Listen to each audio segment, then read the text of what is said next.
I'm not teaching, I'm publicly learning. Hi and welcome to Learning for Life in UK test part 372, Glossary part 8. Why doing morning stretching, and if you participate in the morning stretching, it's obvious.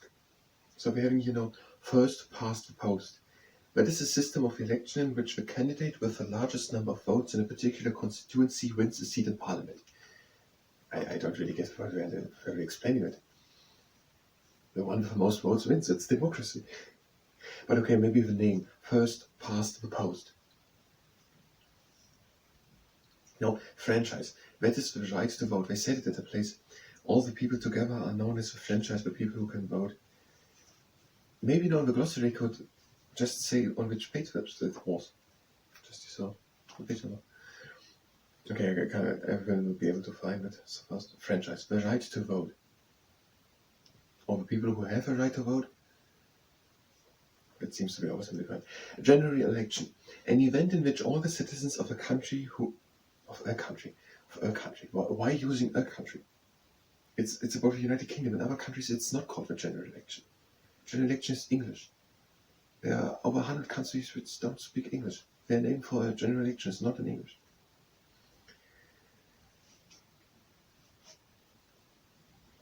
An event in which all the citizens of a country who are allowed to vote. No. An event in which all the citizens of a country who are allowed to vote shows the people they wish to represent in their government. No, many people don't vote. Many people don't go voting.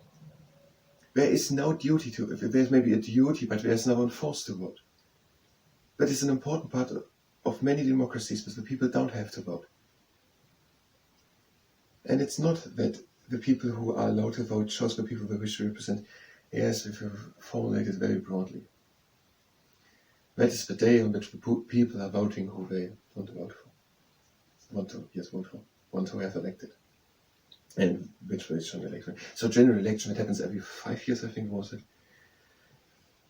And the people of a country which are allowed to vote, so almost everyone over the age of 18, can then go and vote for the party, for the parliament.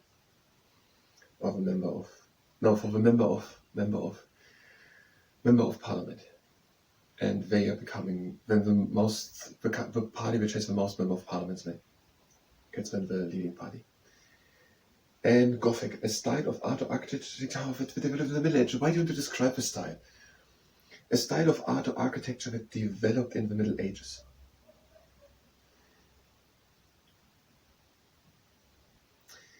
A style of art or architecture, and I thought a bit about it because I was a bit astonished.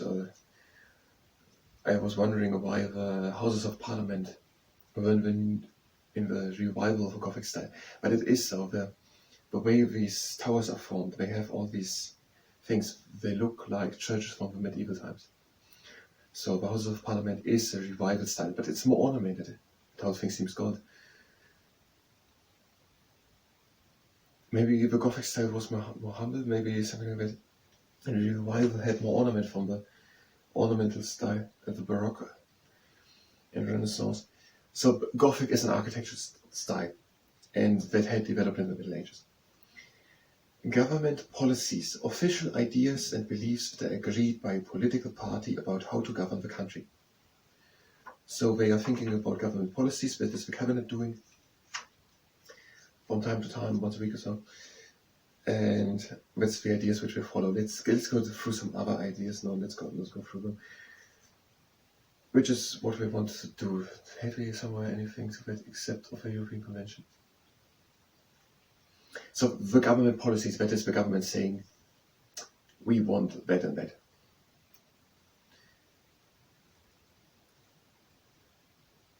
Guilty. That is found by a court to have done something which is illegal.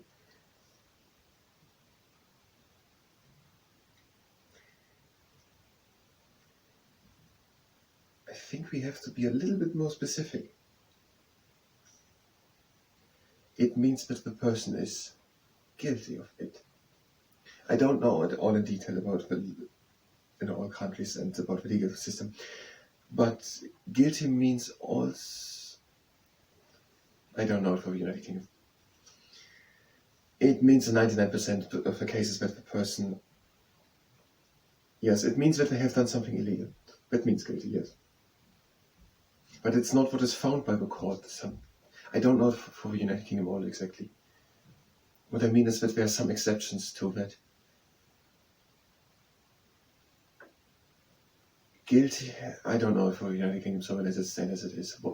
But I want to give the people an idea that the person is not able to bear the bill, basically because they are, for example, a child and they are 3 years old. And yes, they can be found. I don't know for United Kingdom if it's been called that they're found when still guilty, but they are then don't have to give the penalty because they are 3 years old, or they're mentally disabled people. So to have done something which is illegal, yes, we can let it stand like that in over 99.9% of the cases, and maybe in the United Kingdom in all cases. So guilty means when the verdict is guilty, that means the person that the jury and the judge, the jury says and the court says that person has done it, and it means something illegal. Guilty is the verdict that the person has done it. Here, someone who will legally receive a person's money or possessions after their death. The heir to the throne is the person who will become the next king or queen. So a heir is someone who is will legally receive a person's. So if someone dies, then their personal belongings can go on to someone else, and that person is then called the heir. And the heir to the throne is the person who will become the next king or queen. So right now in the United Kingdom, that is Prince William. And now we're going to do morning stretching, and if you participate in the morning stretching, that is at your own risk. We will continue on the next part with the next word. I just read it. The next thing. So if you participate in the morning stretching, that is at your own risk. We're doing shoulder circuits. Legs are standing stable, a bit more than shoulder wide apart, and we're going back with the shoulders. We're going up and front and down.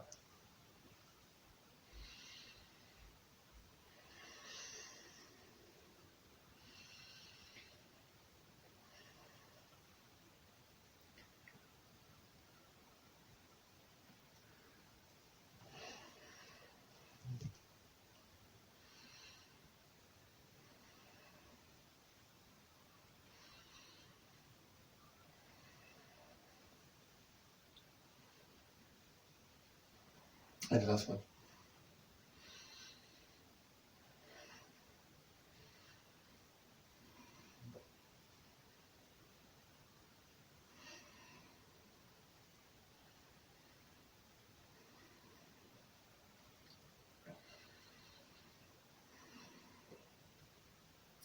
Last one.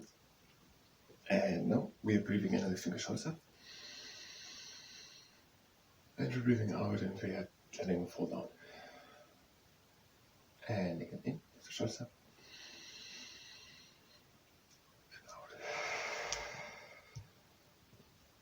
And out. And again in. Out. Again in. Out. One last time, breathe in.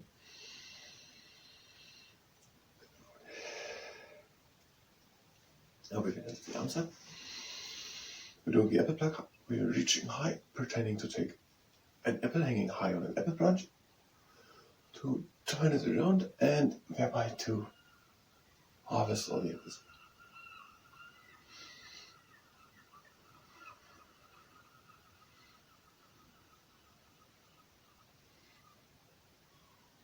A few more. And the last two. And now we're shift up. Arms long out to a T, legs standing wide apart, we're breathing in. And out. We're shifting over to one side and just are we doing that with the upper part of the body. Now again in the middle. And out to the other side.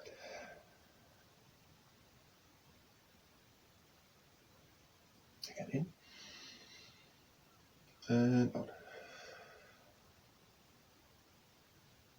Again in. And out.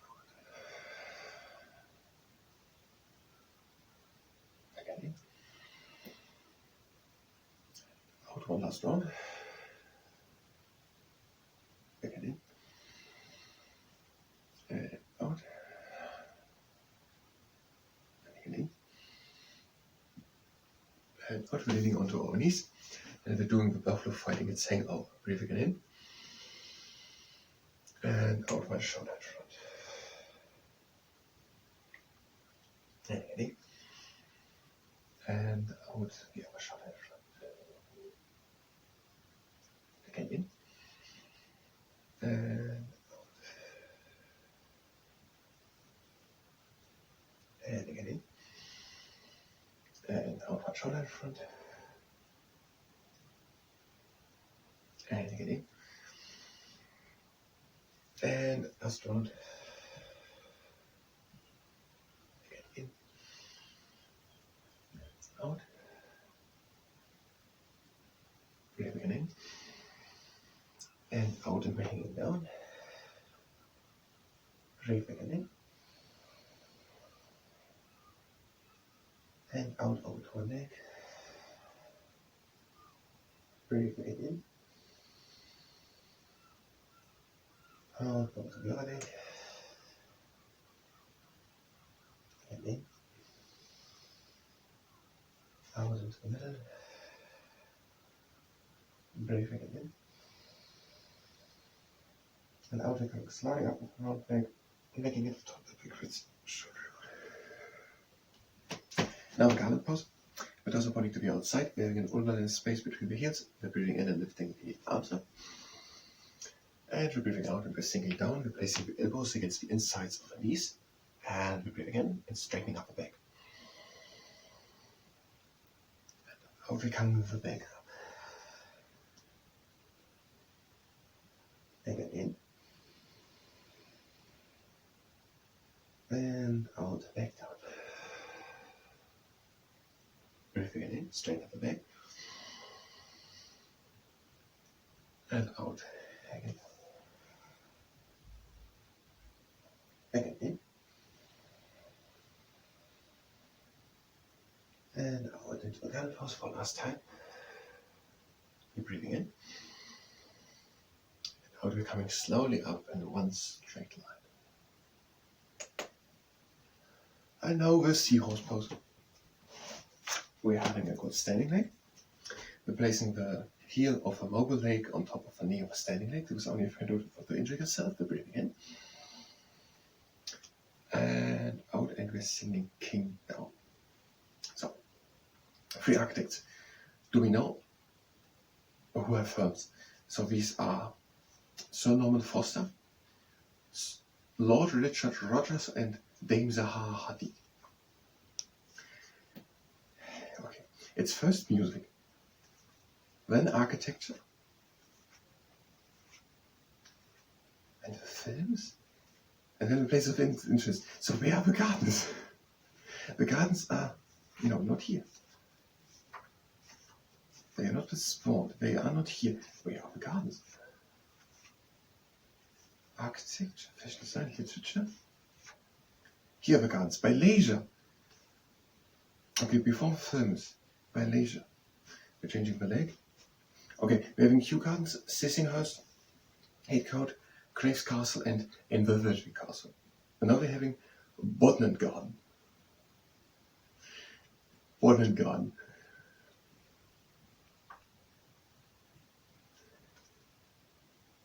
Okay, the movies. There were two things not clear. The movies were after the leisure. So it was not clear who did the 39 steps, which was advertised in 1935. But who did then the Bells of St. Ginians in 1954? That was Frank Launder. Bells of St. Ginians 1954 was Frank Launder. And then we had the other thing was the Third Man, Carol Reed 1949. The Third Man 1949, Third Man 1949, the Bells of St. Ginians 1954 Frank Launder.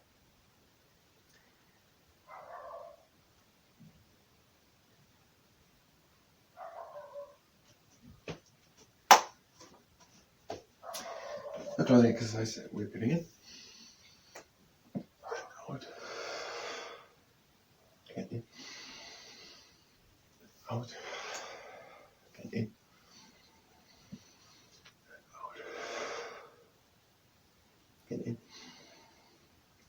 out, and with in and close my legs. And out. I thank you very much, and until next time.